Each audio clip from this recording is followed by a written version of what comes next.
Hello everyone, yes this is Sovin sir. बहुत बहुत स्वागत है आपका इस बहुत ही खूबसूरत से लेक्चर में। बात होने वाली है बेसिक ऑफ केमिस्ट्री के अंदर। हम इस समय आ चुके हैं ट्रांजिशन और इनर ट्रांजिशन वाले चैप्टर पे, जो कि अपने आप में बड़ा इंटरेस्टिंग है। बोर्ड एग्जाम में देखेंगे तो काफी इंपॉर्टेंट माना जाता है। सीटी में काफी अच्छे क्वेश्चन इसमें से निकलते हैं। तो भाई इस चैप्टर का जो बेसिक है वो यहां पर मैं बताने वाला हूं। एकमात्र इस छोटे से लेक्चर में आपको इस चैप्टर का बेसिक पूरा समझ में आ जाएगा और आप चैप्टर जब पढ़ने जाएंगे तो आपको लगेगा यार मजा आ रहा है मुझे। तो चलिए शुरू करते हैं। बेसिक ऑफ केमिस्ट्री के अंदर हम बात करने वाले हैं इस चैप्टर के बेसिक की, transition and inner transition element. तो सबसे पहले यही क्वेश्चन आता है कि भाई ट्रांजिशन एलिमेंट जो होते हैं वो क्या होते हैं।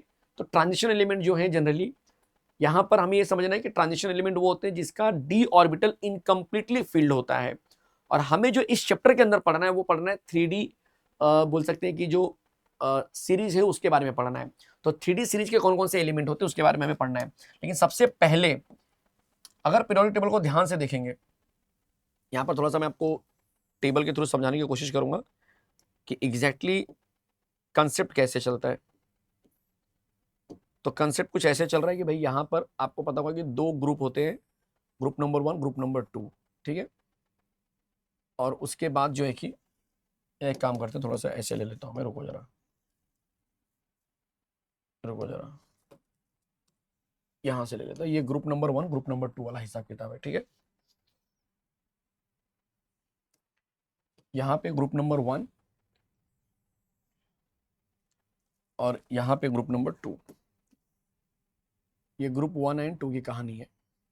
फिर इसके बाद ग्रुप नंबर 3, 4, 5 चालू होते हैं। बट यहाँ पे इस तरह से देख लो आप, ये पहला पीरियड होता है जो हम बोलते हैं कि भाई ये पहला पीरियड है। ये पीरियड नंबर 1 है, देख लो, ये पीरियड नंबर 1।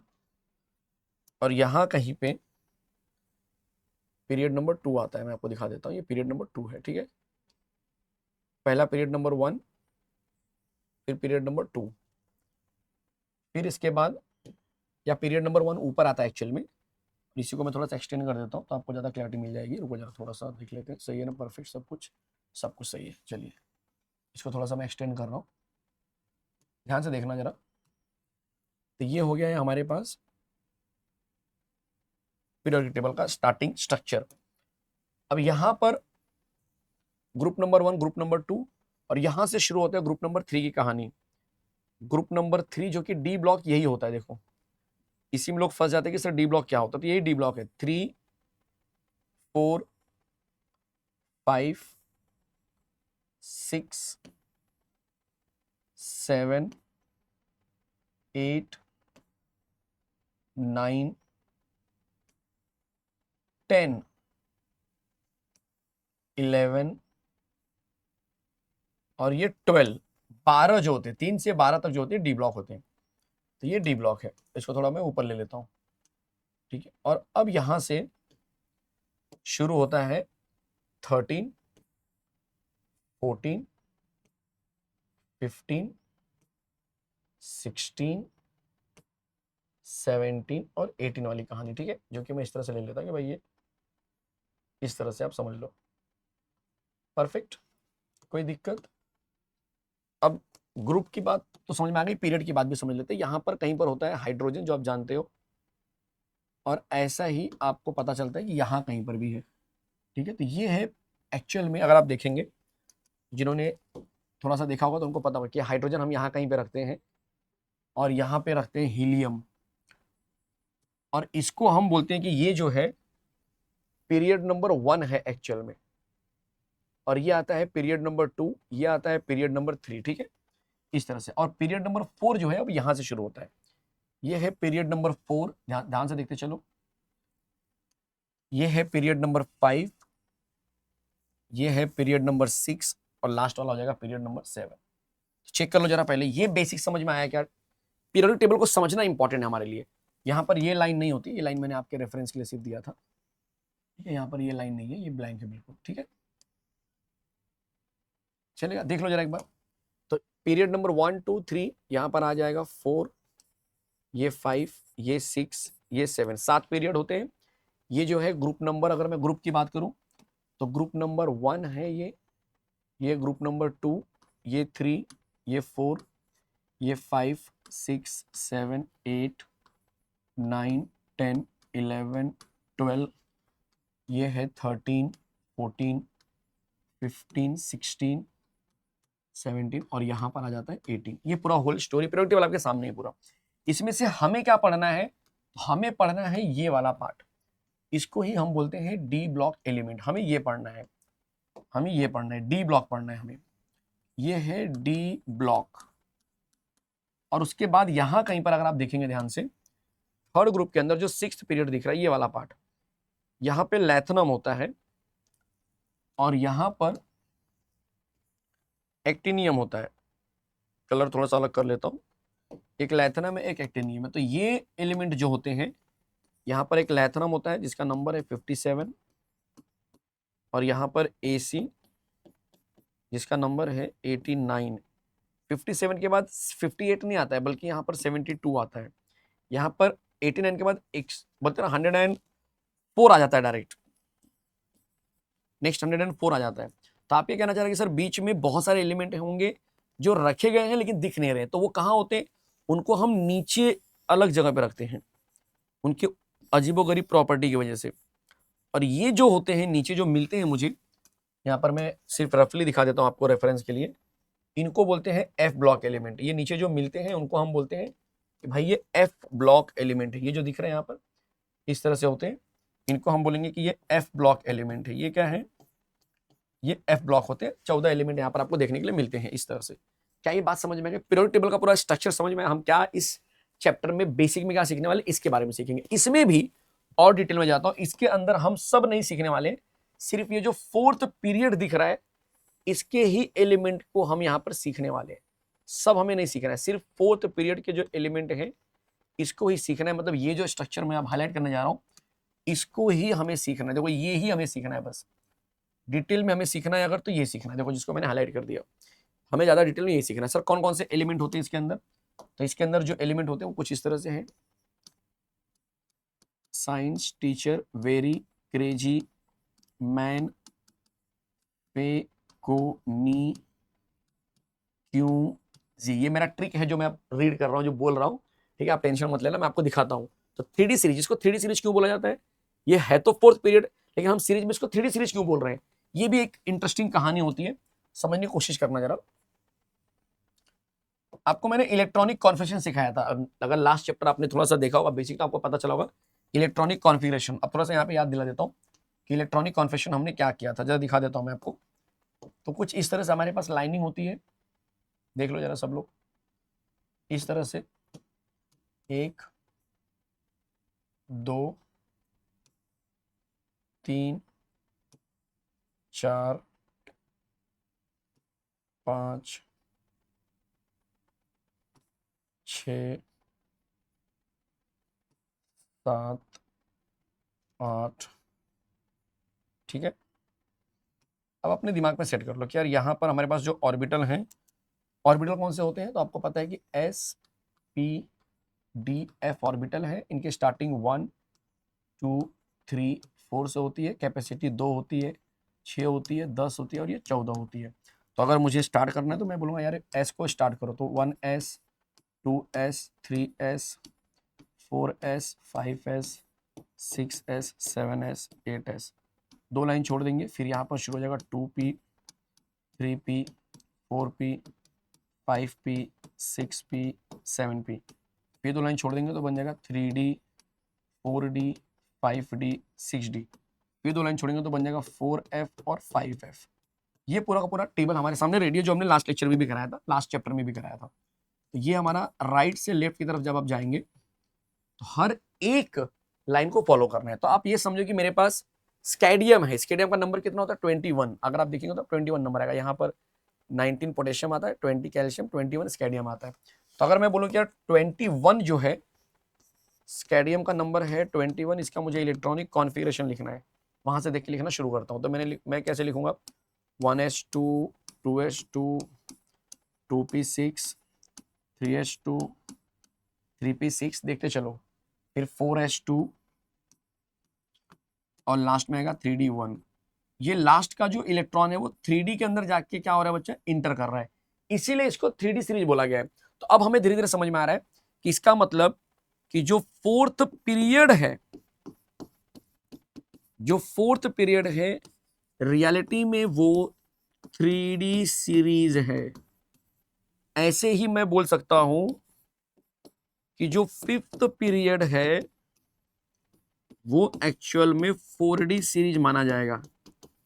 यस, जो सिक्स्थ पीरियड होगा उसे हम बोलेंगे 5D सीरीज। जो सेवेंथ पीरियड होगा उसे हम बोलेंगे 6D सीरीज। क्या ये बात समझ में आ रही है एकदम अच्छे से? तो 3D सीरीज क्या होता है वो समझ में आ गया।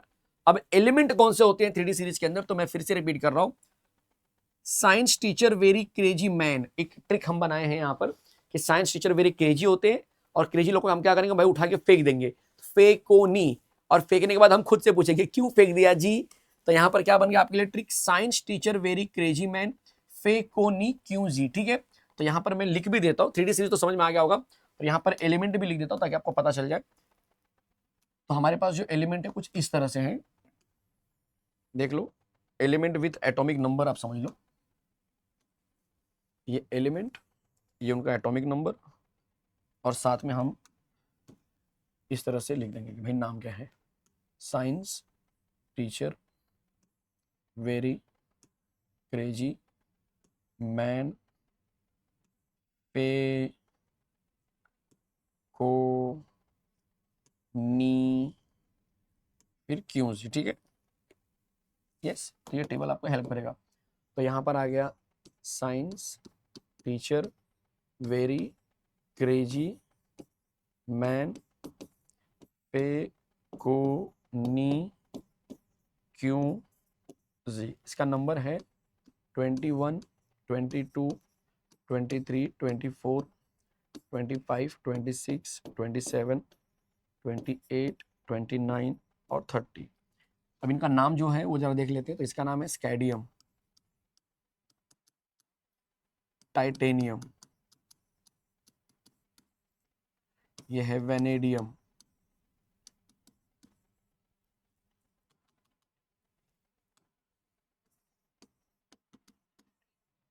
ये है क्रोमियम, ये है मैंगनीज,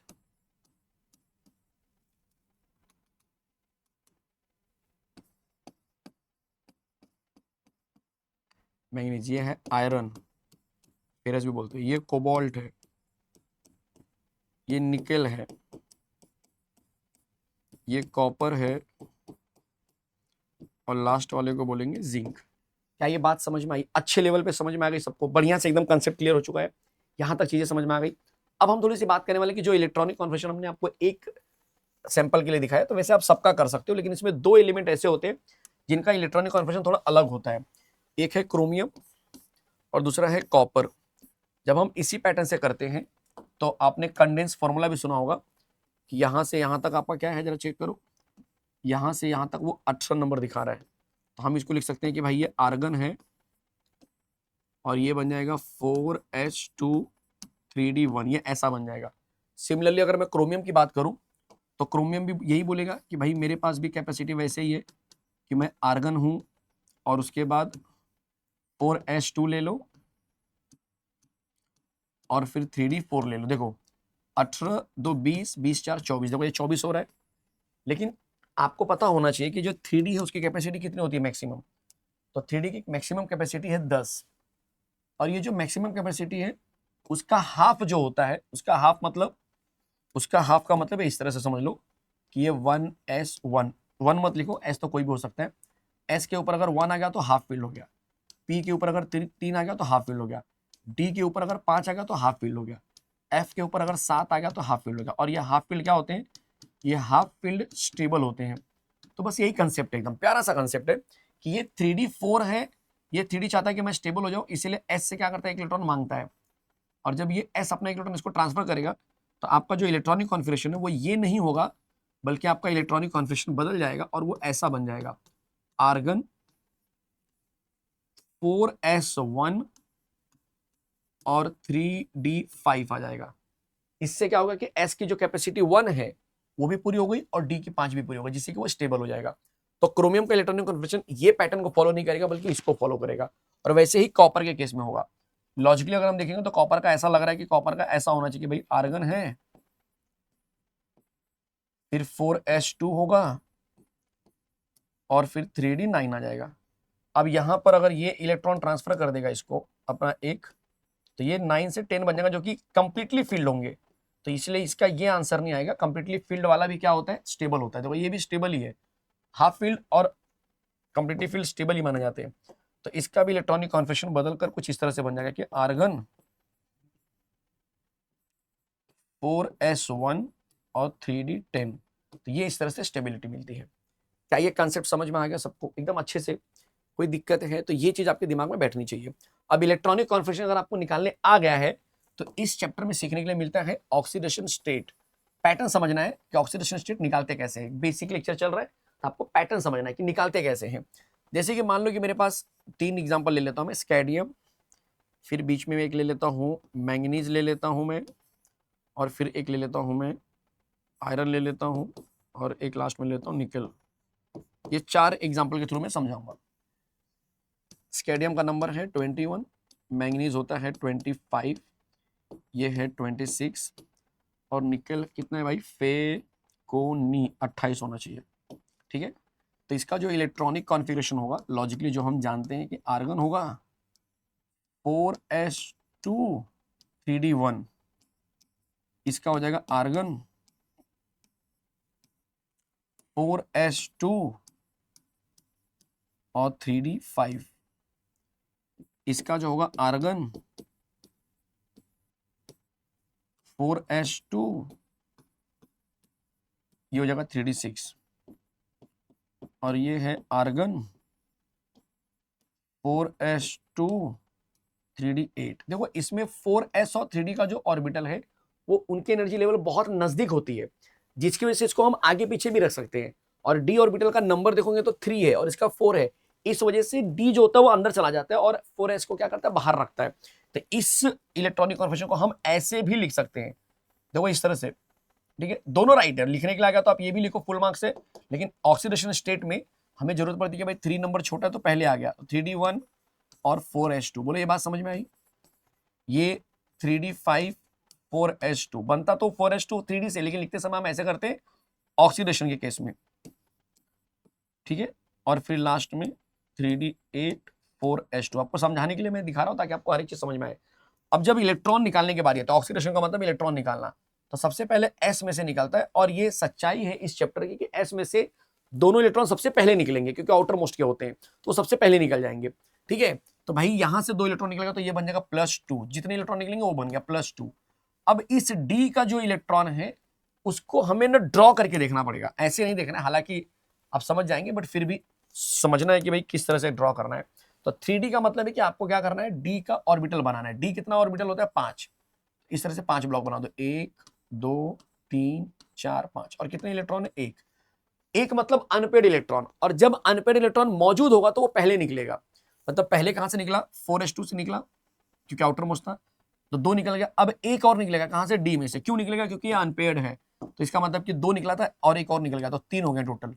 तो पहले 2 निकलेगा तो +2, और फिर 2 भी निकल गया और एक और निकलेगा तो +3, तो इसके 2 ऑक्सीडेशन होंगे, +2 +3। किसकी बात हो रही है, स्कैडियम की बात हो रही है। मैंगनीज की बात करता हूं, थोड़ा सा और ज्यादा क्लैरिटी मिलेगी आपको। पहले क्या होगा, +2 होगा, यहां से निकल गया 2 इलेक्ट्रॉन। अब यहां से कितना निकलेगा, तो इसका हम क्या करेंगे, डी ब्लॉक बना लेते हैं। कितने ब्लॉक होते हैं, 1 2 3 4 5। तो यहाँ पर 1 2 3 4 5, ये पांचों अनपेयर्ड ही है। 5 है और पांचों के पांचों अनपेयर्ड है। तो अनपेयर्ड का मतलब है कि भाई एक एक इलेक्ट्रॉन निकालना है एक टाइम पर। तो यहां से एक निकलेगा, तो 2 पहले से निकला था, देखो +2 पहले से था, एक और निकल गया तो क्या बन गया, +3। फिर एक चला गया, क्या बन जाएगा, +4। फिर एक चला गया, क्या बन जाएगा, +5। फिर एक चला गया, क्या बन जाएगा, +6। फिर एक चला गया तो क्या बन जाएगा, +7 बन जाएगा। मतलब अब धीरे धीरे समझ में आ रहा है कि +2 +3 +4 +5 +6 +7 तक ये जा रहा है। क्या ये बात समझ में आई? आयरन की बात करते हैं थोड़ा सा, अब यहां से कंसेप्ट आपको और ज्यादा समझ में आएगा कि यहाँ की बात करूँ तो यहाँ से 2 इलेक्ट्रॉन निकल गया पहले। अब हम बोलेंगे कि सर इसको क्या करेंगे, डी ब्लॉक को पहले ड्रॉ कर लेंगे। 1 2 3 4 5, 1 2 3 4 5 6। अब अनपेयर्ड की बात करूं तो अनपेयर्ड सिर्फ 1 2 3 4 ही है, ये पेयर्ड है तो ये नहीं निकलेगा। तो +2 के बाद यहां से एक जब जाएगा तो +3 बनाएगा, फिर यहां से जाएगा तो +4 बनाएगा, फिर यहां से जाएगा तो +5 बनाएगा, और यहां से जब इलेक्ट्रॉन निकलेगा तो +6 बनाएगा। मतलब इस बार +7 +8 नहीं आएगा क्योंकि अनपेड इलेक्ट्रॉन ढूंढना था। तो ऑक्सीडेशन स्टेट का ये सबसे इंपॉर्टेंट चीज है जो बच्चों को जब टीचर पढ़ाते हैं तो समझ में नहीं आता कि क्या हो रहा है, लेकिन अगर यहां से आप सीखे गए हो बेसिक पूरा कि एग्जैक्टली ये बॉन्ड ब्रेकिंग जो मैं दिखा रहा हूं यहाँ पर इलेक्ट्रॉन ब्रेकिंग, वो चीज मिसिंग होती है बच्चों को, कि समझ में नहीं आ रहा सर कहां से क्या ले रहे हैं। अब आपको दिक्कत नहीं आएगी। अगर मैं आपको बोलूं कि निकल का बनाना तो आप खुद से बना सकते हैं कि भाई निकल के केस में क्या करना है, पहले तो S में से 2 इलेक्ट्रॉन निकलेगा, उसके बाद ये 8 है, बहुत से लोग क्या करते हैं 8 के 8 निकाल देते हैं। 8 नहीं निकालना है, पहले इसको इस तरह से ले लिया, 1 2 3 4 5, 1 2 3 4 5 6 7 8। तो अनपेड कितने हैं, सिर्फ 2 अनपेड बचे हैं। तो एक ये निकलेगा तो क्या होगा, +2 के बाद +3, और यहां से भी चला गया तो क्या बन जाएगा +4। तो ये होता है ऑक्सीडेशन का जो बेसिक इंफॉर्मेशन आपको मालूम होना चाहिए। क्या ये बात समझ में आ गई? अब हम थोड़ा सा आगे बढ़ते हैं, स्टेबिलिटी ऑफ आयन। कौन से आयन यहाँ पर स्टेबल होते हैं? स्टेबिलिटी का मतलब है जनरली स्टेबिलिटी जो डी ऑर्बिटल है उसकी स्टेबिलिटी जो है कि 3 केसेस में हम मान सकते हैं। पहला, डी अगर 0 है, दूसरा डी अगर हाफ फील्ड है, तीसरा डी अगर फुल फील्ड है। इन 3 केस में जो होता है बच्चा ऑर्बिटल आपका स्टेबल होता है, कहानी खत्म। ये 3 केस में स्टेबल होता है। तो आपको अगर सिंपल लैंग्वेज में मुझे जानना है कि भाई कौन सा स्टेबल है तो मैं आपको एग्जांपल दे रहा हूँ। मेरे पास 2 तरह के आयन हैं, एक है Mn2+ और एक है Mn3+। पहला एग्जांपल।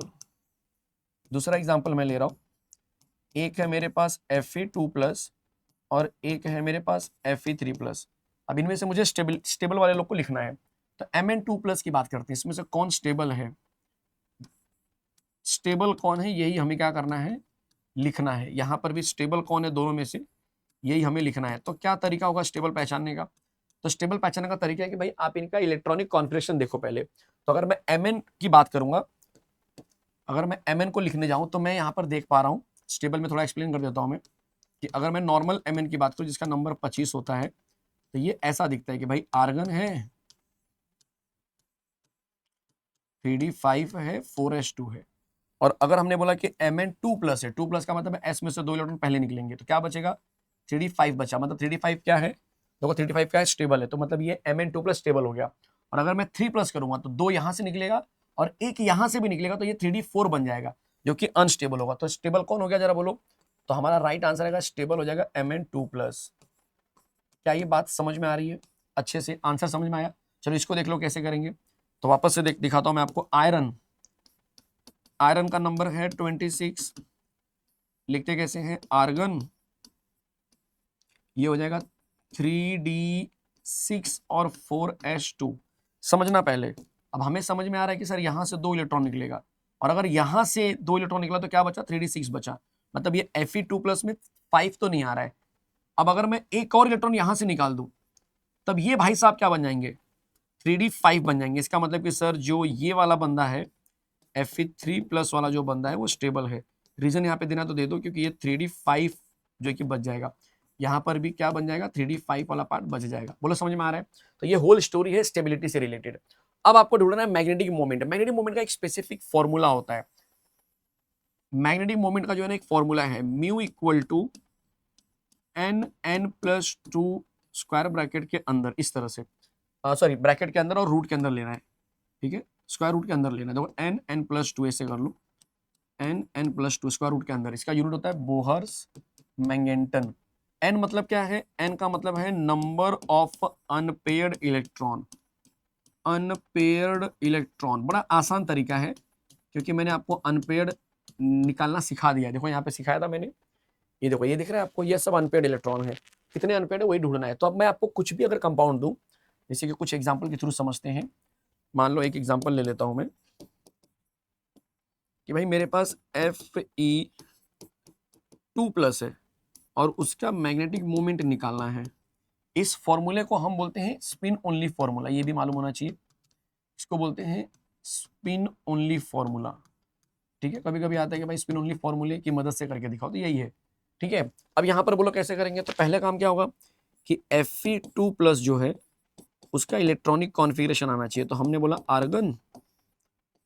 अब हमें पता है कि ये 3d6 और 4s2 होता है, लेकिन 2+ बोला है तो 2 तो पहले ही चला गया, तो बचा क्या 3d6 बचा, तो Fe2+ के अंदर आर्गन 3d6 बचा। अब ये 3d6 को ड्रॉ करेंगे हम लोग यहाँ पे,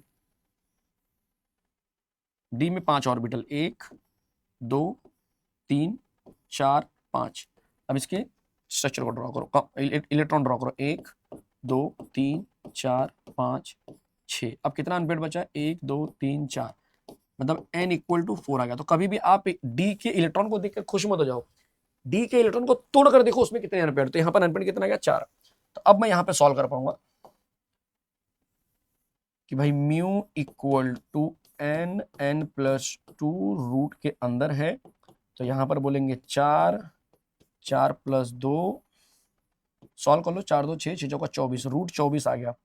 अब रूट 24 एक अंदाजा लगाओ तो 25 के नजदीक होगा, 25 का 5 होता है, तो फिर 24 का भी कुछ तो 4.9 के आसपास आएगा। तो ये हो गया आपका बोहर सॉरी मैग्नेटन यूनिट, और ये हो गया आपका मैग्नेटिक मोमेंट। आप इस मेथड से किसी का भी निकाल सकते हैं। ये हो गया मैग्नेटिक मोमेंट का तरीका, बेसिक सिखा रहा हूं तो आपको पता होना चाहिए कैसे निकाल रहे हैं, क्या इंपॉर्टेंट चीज यहां पर हो रही है। नेक्स्ट हम बात करेंगे कलर ऑफ आयंस, मतलब सर कलर कैसे निकालते हैं या कलर कैसे पहचानते हैं। तो कलर पहचानने का सिंपल तरीका है, अगर डी ऑर्बिटल 0 है या डी ऑर्बिटल फुलफिल्ड है, तो इन दोनों केस में no unpaired electron, no there is no unpaired, मैं सेंटेंस के फॉर्म में लेता, आप इसको नंबर समझ लेंगे। There is no unpaired electron, there is no unpaired electron, इन दोनों केस में अनपेड इलेक्ट्रॉन नहीं होते हैं। और जब अनपेड इलेक्ट्रॉन नहीं होंगे तब ये जो लोग होंगे वो कलरलेस बन जाएंगे, तब ये लोग क्या बन जाएंगे, कलरलेस होते हैं। और इसके अलावा अगर अनपेड इलेक्ट्रॉन होगा तो फिर वो कलर्ड होंगे, अगर अनपेड इलेक्ट्रॉन रहेगा, unpaired electron tends two coloured, अगर अनपेड इलेक्ट्रॉन की बात करेंगे तो वो कलर्ड हो जाएंगे। ये क्या है, कलरलेस है, ध्यान से देखना जरा, ये क्या है, कलरलेस, जब अनपेड इलेक्ट्रॉन नहीं होगा, लेकिन जब अनपेड इलेक्ट्रॉन होंगे तब वो कलर्ड हो जाएगा। एक एग्जांपल के थ्रू समझा देता हूं, जैसे कि कुछ एग्जांपल्स मैंने यहां पे ले लिए। आइडेंटिफाई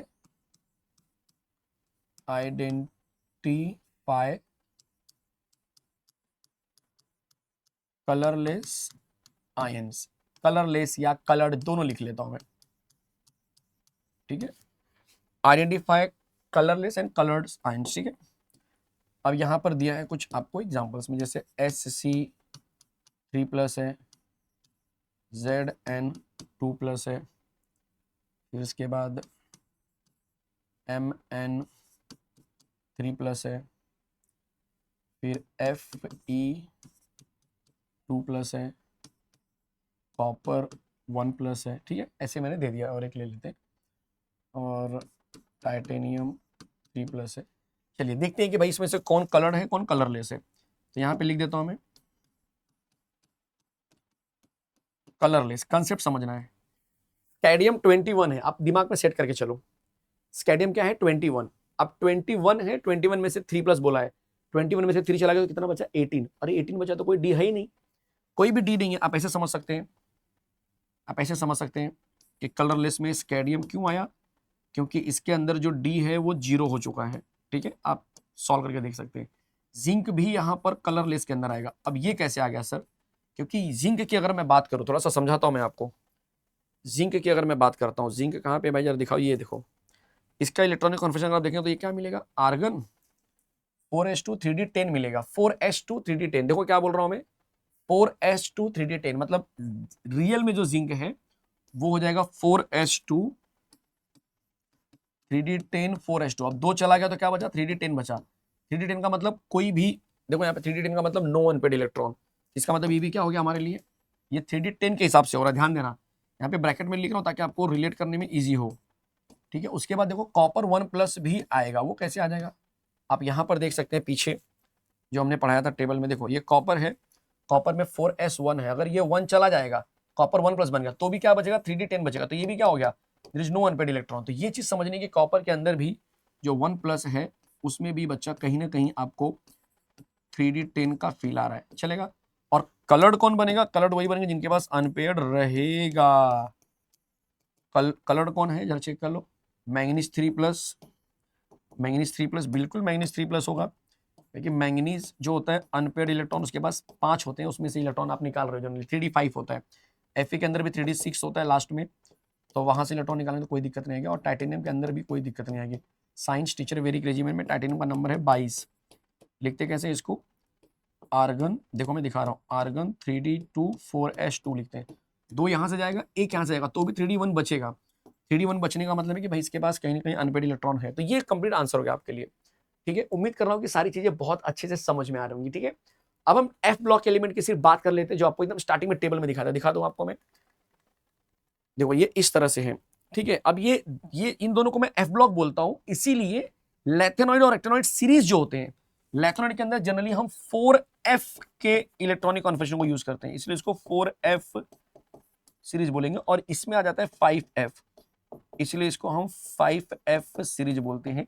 हालांकि 6 जो पीरियड होते हैं, जो बाकी एलिमेंट होते हैं, वो किसमें आते हैं, आपके जो हमने पीछे पढ़ाया था देखो इस तरह से, ठीक है, 6 वाला 5d सीरीज के अंदर आ जाते हैं, चलेगा। तो ये जो एलिमेंट है जरा देख लेते हैं बस रेफरेंस के लिए, देखो यहाँ पर एफ ब्लॉक के अंदर लैथेनॉइड सीरीज, जिसको हम 4f सीरीज बोलते हैं, 4f क्यों आया समझ में आ गया। तो यहाँ पर लैथेनम, सीरियम, इस तरह से, इसका ट्रिक हम कुछ इस तरह से देखते हैं कि भाई लाल चुनरिया पहन के नाची प्यारी सोनम, ठीक है, एक छोटी बच्ची है लाल चुनरिया पहन के डांस कर रही है, तो लाल चुनरिया पहन के नाची प्यारी सोनम, और उसके बाद ए गौरी तेरा दहेज है इतना तुम ये लो, गौरी ये तेरा दहेज है इतना और ये तुम अपने पास ले लो, ठीक है। इस तरह से एक ट्रिक बनाया गया है। और एक्टेनॉइड सीरीज के अंदर बात करेंगे तो अरे थोड़ा पोयम उन्हें सुनाते हैं, एक पोयम बनाना है, अरे थोड़ा पोयम उन्हें सुनाते हैं, और पोयम क्या है, नई पुरानी अपनी कार बेकार क्यों, इसे फालतू में नजर लगाते हैं, ठीक है। क्या बन जाएगा, अरे थोड़ा पोयम उन्हें सुनाते हैं, उन्हें सुनाते तो रुक जाने का, फिर यहां से पोयम शुरू करने का, नई पुरानी अपनी कार बेकार क्यों, इसे फालतू में नजर लगाते, तो 103 तक आ गया और वो 71 तक आ गया।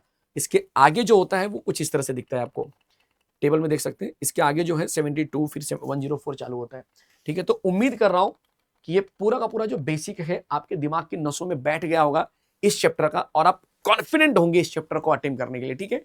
मिलते हैं ऐसे ही खूबसूरत से लेक्चर में, तब तक के लिए जय हिंद, जय हिंद, जय महाराष्ट्र। मिलते हैं नेक्स्ट टाइम।